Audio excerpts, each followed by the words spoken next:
for today, and it's going to be a COVID-19 pandemic chronology video. And I thought it would be, I'm going to do it for today, and it's going to be Saturday, October 1, 2020. This is the Seattle Times. It's the sad song that's been playing the duration of the COVID-19 pandemic.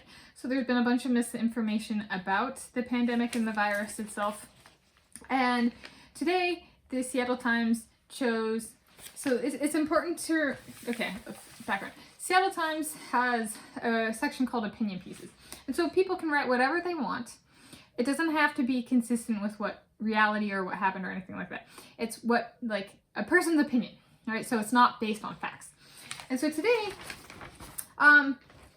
where it gets kind of fuzzy and is kind of misinformation is when so what happened today was this person in the opinion piece, Sabine von Preis-Friedman, lied about the date that the coronavirus, novel coronavirus, Wuhan coronavirus, COVID-19 arrived in Washington State. It arrived on first confirmed case in Washington State, 21 January 2020, a guy from Snohomish County. I've already put that in my COVID-19 chronology videos, shown you the news brief I got.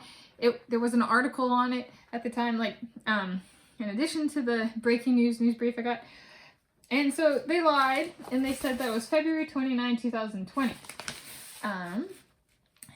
Yeah, they said it was, no, I'm not going to say it, but it's misinformation. I don't want to spread it. I'm just pointing out what the misinformation is.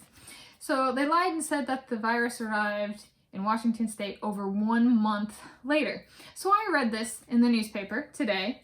So the date. And this kind of stuff bothers me. It's a blatant lie. It's revisionist, right? This person, Sabine von Preis-Friedman, is lying, spreading misinformation about the date that the pandemic hit Washington State. And not only is this like a really atrocious lie, the first confirmed case in Washington State was the first confirmed case in the United States of America and North America. Okay, so we're like, this is not about teeny tiny Snohomish County, teeny tiny Washington State. This is a continent we're talking about. And this person is spreading misinformation, saying it happened over a month later. Right? This is a perfect example of revisionist politics, right, pushed in an opinion piece. So I get frustrated by stuff like that, especially when I'm writing about stuff like swimming and times, and I'm just like, just include the results source. And so I'm like, what can I do to fight this misinformation? This is not the first time they've published a date misinformation about when the Seattle Times has published misinformation about the start in Washington State. And I've seen it before and not known how to respond. Like, how do I respond to this? I could send a letter, to Seattle Times, but they chose to publish this in the first place, so clearly they're on some level on board with the misinformation. That's how I view it. It might not be the case. They might be publishing this piece to test the waters. What do I mean by that? This person submitted an opinion piece lying about the chronology of the COVID-19 pandemic, so they might as well put it out there to see how much misinformation there is around the spread, the start of the current COVID-19 pandemic and spreading in the United States of America. How much misinformation is out there? If this person is writing it, how many other people are lying about how it started in Washington State and the United States of America?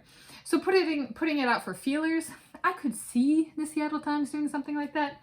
I don't know if that is or not. But either way, right, I'm animated right now. And I was like, at the time, how do I address this? In the past, I was like, I don't know, start writing about something and documenting it. And so I chose certain communities, and some of the misinformation kind of compelled me to start writing Yelp reviews. This has all been during the pandemic, and I was like, you know what I should do? I should go and check Wikipedia. Wikipedia has pages. I'm a writer on Wikipedia. I can make a difference and help stop the spread of this misinformation. What can I do? I can make a YouTube video pointing out the misinformation. What is the misinformation? That's not right. Here's the right fact. All right, and I already stated it. So that's one thing done. I'm doing right now. I'm filming this. I can publish the video.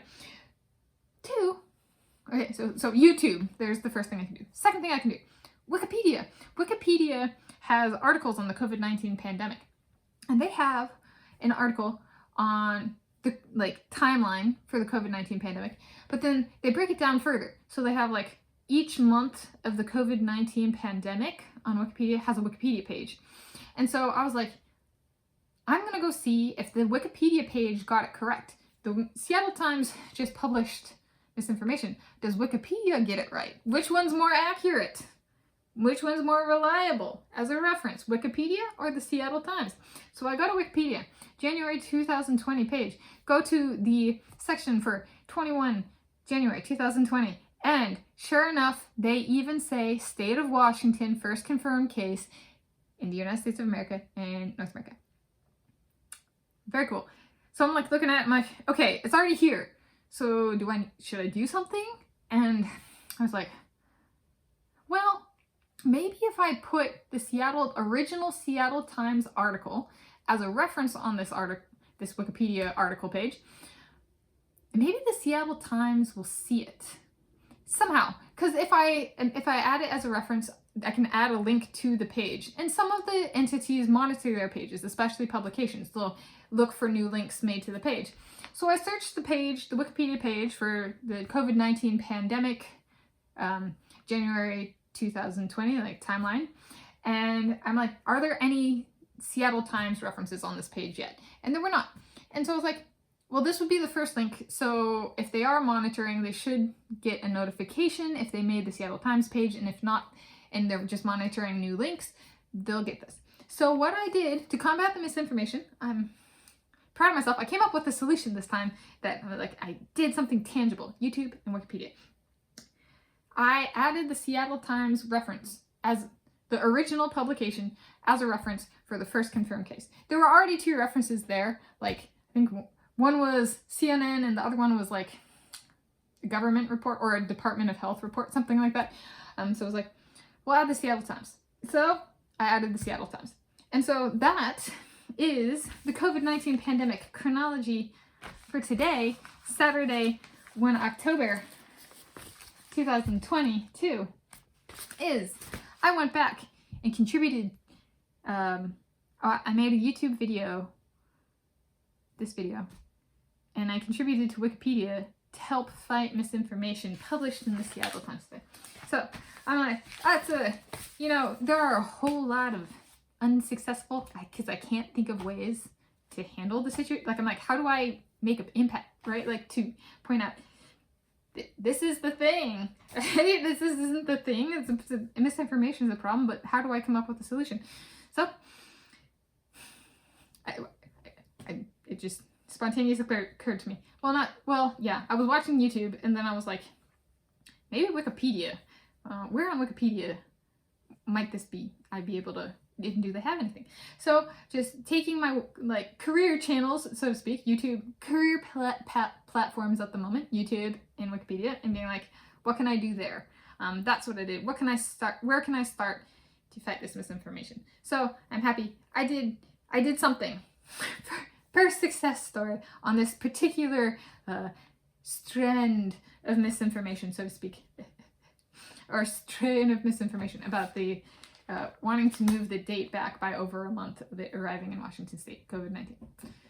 So, and we got the original strain too, the Wuhan coronavirus. So not only was it first, it was first in the first strain. So it was just, it's peculiar. So I did something. That's today.